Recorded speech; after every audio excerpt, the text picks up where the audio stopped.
And welcome back to another episode of the Cats Cut Podcast. You're here with your boys, Christian and Jake. What's up, buddy? Not too much, man. It's good to be on. Good time to be on. We're still in a little laid back part of the season, or the sports seasons, if you will. So, yeah. Yeah, it's a lot of hypotheticals. Do a lot of flashbacks during this point of the year. Yeah. You know, it's that time you're like, yeah, you remember that time Stevie got loose, stuff like that. Yeah. It's a fun time, but it's also a boring time all at the same time. But today I think we're going to start off with a great spot with the Mount Rushmores of Kentucky football. There you go. So if you want to go, we can just kind of rattle these back and forth, unless you want to go just four straight Mount Rushmore, or we can kind of go back and forth. Well, Saturday Down South had just recently came out with a Mount Rushmore of quarterbacks. One of their links is online, and we were talking about a Mount Rushmore of outside of the quarterback range, and we both agreed on Benny Snell, obviously, because he has the Kentucky rushing record. I think you have to put Tim Couch on there. Tim Couch was on Saturday Down South's version. From there, that's when it starts to get a little debatable. A little trickier. Yeah. A little trickier. See, I know you How about this? Go ahead. How about we'll do a Mount Rushmore with no quarterbacks. Ooh, okay. Outside of quarterbacks. No quarterbacks. A non-quarterback Mount Rushmore. Yeah. And this isn't it doesn't have to be like the greatest player ever. It can just be like a fan. Like you were a big fan of this guy and he was like top 4, Mount Rushmore top. Oh man. Okay.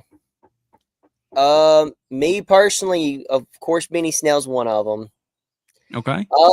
I'm thinking Craig Yeast, if I'm being quite honest. Big player that impacted Tim Couch's collegiate career. Definitely got to put him on the list. So there's Benny, there's Craig. Oh, now you've got me thinking, man. It's tough. It's very tough. I would have to go, and I know this is yours, so I want to give you credit for it. I'd probably have to go with Wan'Dale, because he was one of the more impact players when we made it to the Citrus Bowl, which is probably the best, other than the national championship that Paul Bear Bryant got us, that the Citrus Bowl is the best bowl game that we've really been to, and Wan'Dale played a role in that. So I would put him on that list. Man, it gets even trickier as you go down the line. I would almost venture to say, man, you've got 3 linebackers that played when Rich Brooks was coaching in the 2007 season. And Braxton Kelly was the one that got the winning tackle against LSU. But as far as impact, you would have to go with maybe Danny Trevathan. Yeah. Okay. Is that who you're going with? I would go with Danny. Okay. That's solid. Yeah. So now, you could argue Wesley Woodyard, but yeah. So you had Benny, Craig Yeast, Wan'Dale, and then I'll go with Danny. Danny Trevathan. You go Danny Trevathan? Sure. Okay. Yeah. So my Mount Rushmore, I'm gonna go Benny, because you can't go wrong there. Yeah. All time, just stats prove it. He's an all-time great at Kentucky. Sure. I'm gonna go with Randall Cobb at the 2. He's gonna be the second base on there. Yeah. He did a little bit of everything. He was just a gadget guy and just one of the bigger names even after Kentucky. He dominated at Green Bay and played until like 2 years ago. So he had a long, healthy NFL career as well. And then I think Wan'Dale, without Wan'Dale in 2021, I don't think we have that great of a year. Will Levis was just, he could just chuck it up to Wan'Dale and he's catching anything. Yeah. But I remember being when I was younger. I just remember watching Stevie Johnson play though. Sure. So Yeah. I mean, Stevie got loose, all time great moment at Kentucky. Yeah. I'm gonna go Stevie Johnson, throw him on there, and then for that fourth one, I'm gonna go Josh Allen because I mean, Yeah. right. I would say probably the best edge rusher at Kentucky they've ever had. Yes. Yes. Yeah.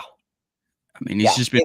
And then if I don't know about the old cats, I mean, there could have been like a, just an all-time great type of lineman back in the day, but I don't know, or an edge rusher, sorry. Sure. Back in, so I ain't really familiar with like the 70s and the 80s and 60s type Yeah. stuff, but I mean, I know Paul Bryant, but that's about it. Bear Bryant, so that's about it from back then.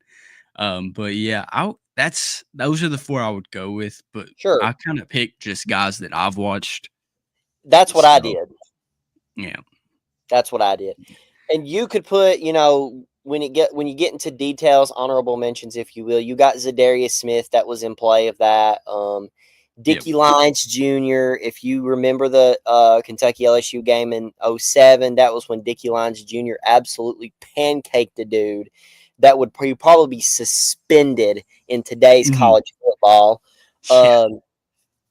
We had a kick returner in the Hal Mummy years, and Derek, his last name leaves me, but we had a very good kick returner. He's probably one of the best kick returners we've ever had. Yeah. I'm trying to think of his last name. I just can't think of it. It's kind of escaping me right now. Let's see here. Derek Albany. Okay, I'm thinking of a totally different guy then. Derek Abney. Derek Abney. He was a very good kick returner, one of the better ones we've ever had. You could consider him, because of his ability, to be a returner.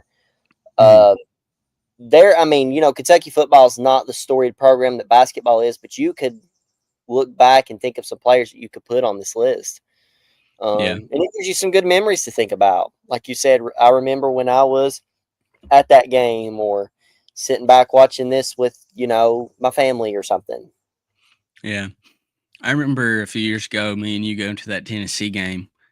Yeah. And I had a broke foot, and it was the first time they had brought out Never Leave Harlan Alive. Oh my gosh. And for you guys that don't know, Jake is from Harlan County. And he went absolutely berserk. Yes, I did. And I can't remember, was that the game it rained and my boot got soaked? Okay. No. So that was the week before that. Because I remember complaining about it the week after. That was awful. It was, yeah. I kept asking, like, do you want me to drive? Do you want me to drive? He's like, no, I got this. You was like limping, basically. You was dragging your dead foot behind you. And what's so crazy is I thought for sure, and this is bad of me to say as a Kentucky fan, I thought for sure we were going to get beat like a drum. And I think we only lost by just a few points, not much. It was a one-score game, if I remember correctly. And that was close. Yeah, that was the first time I had ever walked out of the stadium pleasantly surprised with a loss. So, yeah. Yeah, I think we dipped a few minutes early, and it wasn't just because of the game. It was because we were trying to beat traffic, and I was... Yeah, I was like I was like an old man walking at the time, like might get about 5 steps in about 10 minutes. But yeah, that was a I mean, honestly, yeah, I mean, I was kind of shocked because I was at that point, I was like, Devin Leary just god awful, but he kind of shocked me. He kind of went off that game. He did. That was probably his best game of the season. Yeah, it was the defense that didn't show up. Right. Yeah. But I mean, we got Tennessee again this year. I'm hoping for a different outcome. I want to be excited for football this year. Like I want to be, and I feel like we do got some good players on the team. Like I mean, got Dante Dowdell. I think that's how you say it. The kid from Nebraska. I think he's going to be a monster for us this year. We got that McGovern, whatever his name is, from San Diego State. That was a Bush Hamden get. And I'm excited for that duo. And then, I mean, you got Jamarion Wilcox in there too. I'm just hoping we get back to that three downs in the cloud of dust, top running, like just running to every play. Like I want to go back to that because there's still so much uncertainty with the quarterback position because you really don't know what you're getting with Calzada. Cutter Boley's still young. I mean, I really like Cutter. I think he showed a lot in that Texas game last year. Sure. And I refuse. I'm one of them guys. I refuse to think that was just a flash. Like, or I don't think it was just like him balling out just because it was that point of the game. I think it was a flash. I said that kind of wrong. Yeah, I got you. Yeah, I think Boley will be good. I'm excited for Stone Saunders, and I think the Kendrick Law pick. I think that's gonna be good. Do you know much about Kendrick Law? No, but I just know he's got potential. I don't know much about him. Oh, dude, he's gonna be a senior. I believe he's a senior this year. He's from Alabama. Okay, dude's got wheels, like Barry on Brown type wheels, like can burn. And so I think he'll be solid. And then we get Macklin back. I get hyped. The more I talk about it, I'm getting more hyped. And the more I'm going to be like, we're getting 6 wins. We're getting 7. Like each time I just mention a player, I'm getting like, we're winning it all. It is hard for me too right now, especially after what happened last year. The offensive line is still a question mark for me. It's just because I know obviously Brock Vandergriff was not our answer, but that offensive line was not doing him any favors at all. I mean, it was just bad. Yeah, I think bad line play plus injured quarterback plus mental like just not mentally there, I guess. This is the best way to say it. Like he wasn't there mentally to play. And when you're losing just like if anything's going wrong, that's gonna highlight it right there. If you lose, because winning cures all. But if you ain't winning, it ain't gonna go well if you've got some turmoil. And I think even last year, I mean, till Vince left, I think it was all there still. And I think that played a big part into why Vince left.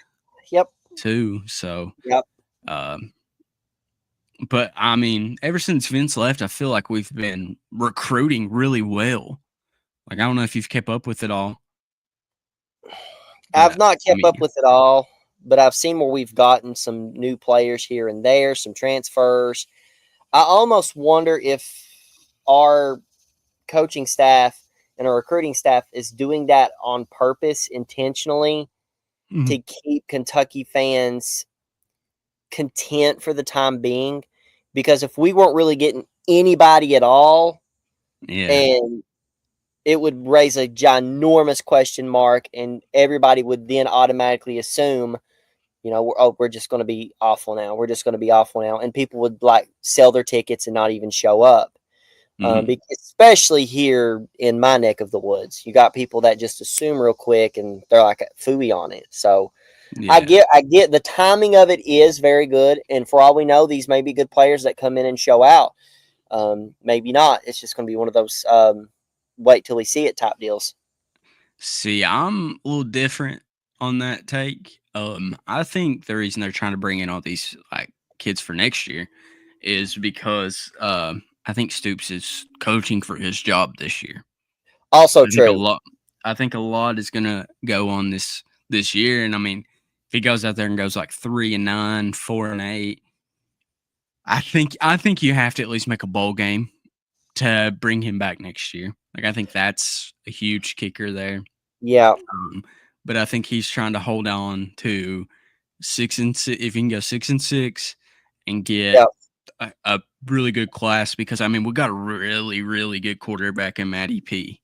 Like, I mean, 4-star, top 10 quarterback in the nation. So I think he'll be really good. I think he's from Pennsylvania. Okay. So I mean, he's really good, and he's coming to play baseball too. So Oh. I don't think he, even if Stoops is gone, I think he'll still come to Kentucky. Okay. So I think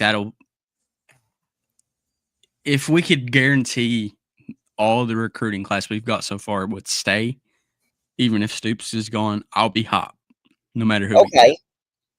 But I think, a lot of times you're recruiting because of the coach, who that is. Sure. Because, even Alabama, who has one of the best names in college football, even after Saban left, like, so many people left that team. And, people were still committed. Kalen DeBoer had a good name going into it. He's a decent coach. I don't think he's up to the SEC standard there. Because, Alabama, if you're losing 2 games, that's a bad year. 2 games for Alabama is bad. Yeah. And that's fair. And so I think I'm cautiously optimistic. Yeah, I would love to see a change at the head coaching position, but if we can just go off this year, if we get 6 or 7 wins, I'm ecstatic going into the next year. Yeah. Because I think if you go 6 or 7, I think you could easily get another great recruiting class because we got a killer recruiting class. Or transfer class, I'm sorry. Transfer, and yeah. We just went 4-8, and we got arguably the best guard in the transfer portal in Joshua Braun from Oklahoma. And then we get Alex Schwarzenegger from Bowling Green, who's going to be a really good right tackle. They revamped the entire offensive line in 2 weeks through the portal. That is true. So I think if you put some better quality tape out there for guys, and you can be like, you see, we got him from the transfer portal. He went to the league. I think that could easily produce right there. So, yeah. Potentially. Yes, it's going to be one of those we have to wait to see it type deals. We played Toledo first game. One of my biggest concerns is we go out there and just absolutely whoop Toledo 30-0 or something. Kentucky football fans could just go off the rails thinking we're going to go 12-0 off of that one win because you know how that works on overreactions and stuff. Game 2. Ole Miss. Game 2 is what worries me. See, I'm not as worried about Ole Miss. What? I'm not. Okay, last year, if you look at that roster, they were second to only Ohio State in spending in the transfer portal. Right. They had Jackson Dart. That team was loaded. Go back and look at the NFL draft, see how many guys got drafted from Ole Miss last year. They lost so much of that team last year through the draft, through the portal. They got other guys coming in. But I think I'm not going to say we're going to win, but I think if we're going to get an upset on a ranked team, I think it's going to be Ole Miss early. Maybe the fact that we've got them early, but I'm telling you, last year, a lot of players in that locker room remember that moment from last year, and they know good and well we are the reason they did not make the college football playoff. It was because of us. Yes, they lost to Florida. That was on the road. We beat them on their own home field. I think weeks after they had hung 70 on somebody. And people were thinking they supposedly had the best offense in college football history. And then little old Kentucky comes out of nowhere and just beats them. And that is etched in a lot of players' minds. And they want to get revenge. I think Lane Kiffin's offense, the way they run the offense there, I think it's predictable. I think if you... True. Because I think the way Brad Watt runs his defense, he runs a lot of zone. And we have some good corners. We did that without Maxwell Harrison. Our best corner went in the first round this year. And we went in, did that. You can tell football is not here because I'm gassing this Kentucky team up right now. But I think if we're going to upset a team, I think it's going to be them just because I think Brad White is dialed in. I think the defense will still be, I think that'll still be the shining spot on our team. Even though we went out and got so many offensive players, I think our defense is still going to be really good. Okay. Because we got that Gusta kid out of, where's it at? It's a Wildcat school. Northwestern? No. Kansas State? Yes. I believe so. But he was, I think, the number 2 defensive tackle in the transfer portal last year. We got him. We got Grace out of crap. I'm forgetting all these schools that we got these cats from because it's been a minute. Yeah. But yeah, he's. I mean, we got some pretty good D-line talent, and then you got the emergence of Brian Robinson. You got a few freshmen that are really good coming in. And you got the Smith brothers. They're going to be getting some more playing time this year as well. Sure. So I think our defense is going to be fine. It's just going to be, can the offense execute, put points on the board, not have a bunch of 3 and outs, get the defense tired. Because I felt like, as a Browns fan too, I felt like we were watching the same product Saturdays and Sundays. Defense really good, offense really bad, quarterback stinks. One of them type things. And I think this year will be a little easier to accept losses because last year we all thought we were going to be good. Like, you talking about all of us? Browns or Kentucky? Kentucky. Okay. Yeah, we all kind of thought we were going to be pushing 10 wins. Yeah. I mean, you got to think. I mean, we get Brock Vandagriff, former 5-star coming from Georgia. Oh gosh, what could go wrong? Oh man, that was the most overhyped player probably since Morgan Newton. Oh dear gosh, it was bad. Yeah. Well, I mean, we were getting national attention for it too. Yep. Like people were like, "Don't count out Kentucky. Don't count out Kentucky." And it didn't sink in until that South Carolina game. It's like, we're not as good. I mean, right off the rip. Yeah. It was embarrassing. The South Carolina game was very embarrassing. I didn't think you could go out week 2 and just get mocked on your own home field that bad. Yes. Which we didn't know what South Carolina was going to be. And I feel like South Carolina was probably the most underrated team in college football last year. Mm-hmm. But when we were sailors, it's a real deal. Yeah. But still, it was just a crushing loss. But going back to the Ole Miss game, in terms of our unit versus their unit, I see your point. But I feel like Ole Miss just has those memories of what we did to them last year that are going to come to haunt them the week before they start traveling to Lexington. Because you know that always happens. A team supposed to beat somebody, they get beat, and then the following year they just go in and get their sweet revenge. Alabama's done it how many times? Does Alabama play Vanderbilt this upcoming year? I think so, because I think every team just kind of flip-flop their schedule, like SEC-wise. Like, if you played them at home last year, you play them away this year. If Alabama has Vandy this year, it might get ugly. Like, there might be blood on the field. Like, it's going to be... I don't know. I don't feel like Alabama's the same Alabama under Kalen DeBoer. You got a point there. True. That's true. I just don't feel like they are.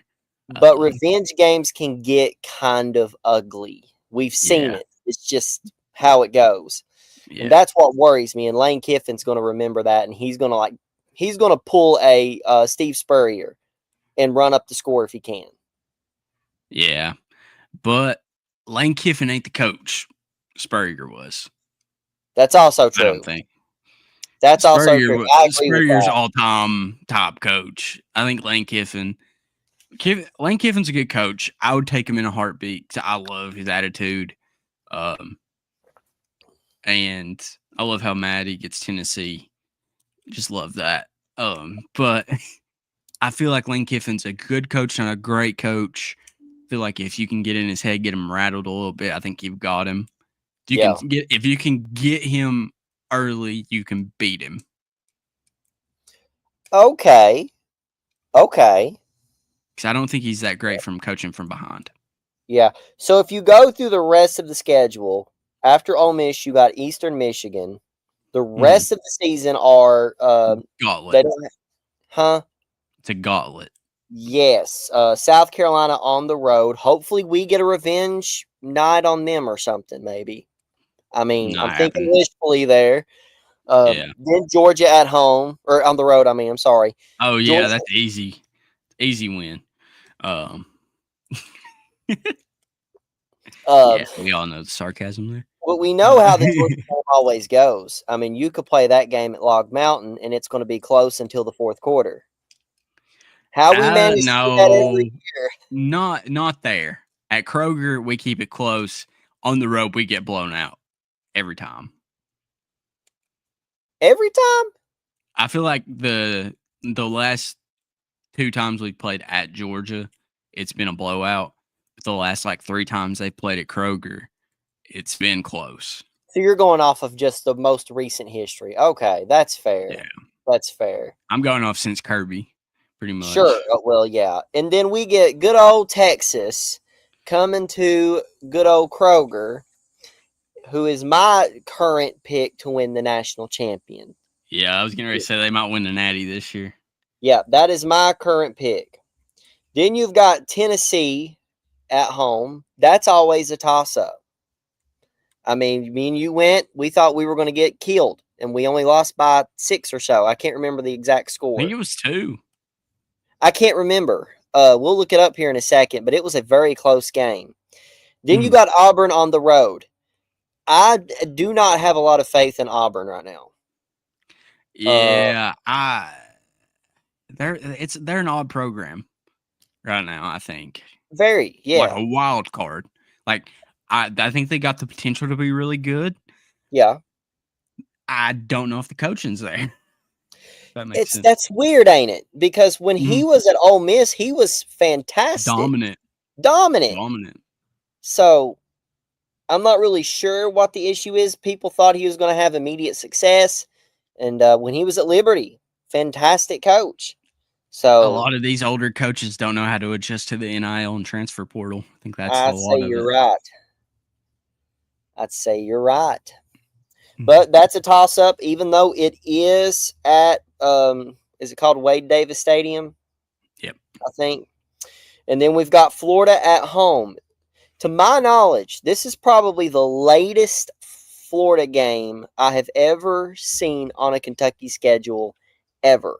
Just about every year we have them either early September, late September, or at the absolute latest, early October. In the past, you're talking scheduling. I think last year we had them in October. We have them in November this year. Oh. November the 8th. November the 8th at Kroger Field, Florida and Kentucky. And Florida knows that they have to have a breakout year, breakout year, not like 7-5 or what have you. They're going to have to win at least 9 games. I feel like if they don't win 9 games, Billy Napier's gone. Oh, yeah, 100%. Because, had we beat Florida last year, I think he gets fired after that game. Had Graham Mertz not got hurt last year, I think we win that game. Because DJ Lagway came in and just mollywop. Because he got subbed in, right? Because Graham Mertz started that game. Yep. It's always those backup quarterbacks. I would rather play Arch Manning than play their backup quarterback. I know we're going to get blowed out either way, but it would just make me feel better knowing Arch Manning did it. You're exactly right. Right. DJ Lagway's going to be so good this year, dude. Mm-hmm. Florida might end up I think Florida's going to make the college playoffs just off him. That's possibly. I could see that. He's going to be phenomenal. I could see that. I think Lagway will end up being a top 5 pick in the NFL draft too. What grade's he in right now? I think he's a sophomore, so I think it's. Oh yeah, so if he stays all 4 and then goes, I think he can go just after just junior year. Huh? Dude's got a howitzer on his. So, and then I think after that we have who do we have that next week after Tennessee Florida? Tech on the 15th. That is another. They have scheduled the television set for that one. 1:30 on SEC Network Plus. So yeah, that should be a win. I would think. God forbid we lose that. Then we've got Vandy at Vandy in Nashville. And Vandy could you were saying Florida. I think Vandy could make that push this upcoming year. And possibly make a run for the college playoff. Seeing that it's 12. I think a lot of people last year overlooked Vandy, even though they were like making a push. I mean, they played really good down that stretch. I think people were still overlooking them. I think a lot of people this year will not overlook Vandy. Fair point. Because everybody's so used to it. It's like, oh, it's Vandy. And, it's like, back when we went 10-3 back in 21, I guarantee a bunch of those teams early on in the year were just like, oh, it's just Kentucky. Like one of them type things. So I think people take them more serious this year. And I think they'll be close. Sure. I don't think they'll make it, but I think they'll be close. Yeah. And then, because honestly, I don't know if they would. They don't have that many fans, do they? Vanderbilt, a lot of their fans, the vast majority of their fans are in Nashville. Would they travel well for a game, though? They do travel well. Well, I mean, let me say it like that. Yeah. I don't know. I don't know if they have enough swagger to them to get put into a college playoff. Because I think, like, if we were, like, on that teetering in, like, the 12-13 spot, I think we could get put in just because they know we would pack out a stadium. Good point. I think that's going to play I think when they're teetering, like, in that little, I think they'll give an edge a little bit just because they know they can make more money. I'm not saying we're going to go 10-something this year. I'm just saying, like, that could be a factor in why they couldn't. Like, Vandy might not make it if they're, like, in there. Like, could creak in the door, like, Yeah, they do travel well, but you're saying they wouldn't travel well enough to that level. Yes, potentially. Okay. Yeah, I know what you're saying. I know that's yeah. So after that, we have Louisville, correct? Yeah, Louisville is the grand finale, and it's at Papa John, if they still call it Papa John. I think so, or something like that. I hope we beat them. I need a win this year. I can't handle losing to them. Can't handle it. Me too. Can't handle it. I need like 55 to like -3 top win. Yeah. So, but before we wrap this episode up, Jake, give me a quick season prediction record-wise. Right now, I'm still on 4-8. 4-8? That's where I'm at right now. And now I am very hoping they prove me wrong. Like you have said, if we go over 6 wins, Stoops is 100% going to stay at Kentucky. If they go over 6. If they go 4 and below, I say he's gone. Oh, yeah. The 5 to 6 range is where it's going to get testy. 5 and 7, 6 and 6. Everybody's going to be jawing back and forth. Do we keep Stoops? Do we keep Stoops? Blah, blah, blah. And that's when it's going to all hit the fan. I think it depends on who we beat. I think if we beat Tennessee, beat Louisville, win the 3 we should. Sure. I think I would be okay with us keeping him. If we win the 3 we should, plus Louisville, plus Tennessee. If we go like 5 and 7 and we lose to both Louisville and Tennessee and get like smacked, I'm not going to be here for it. Like, yep, I'm not going to be here for it. But you never know. So, I mean, football's around the corner. Excited for that. Guess we'll see when it comes. And thank you guys for tuning in. And as always, go Cats. Go Cats.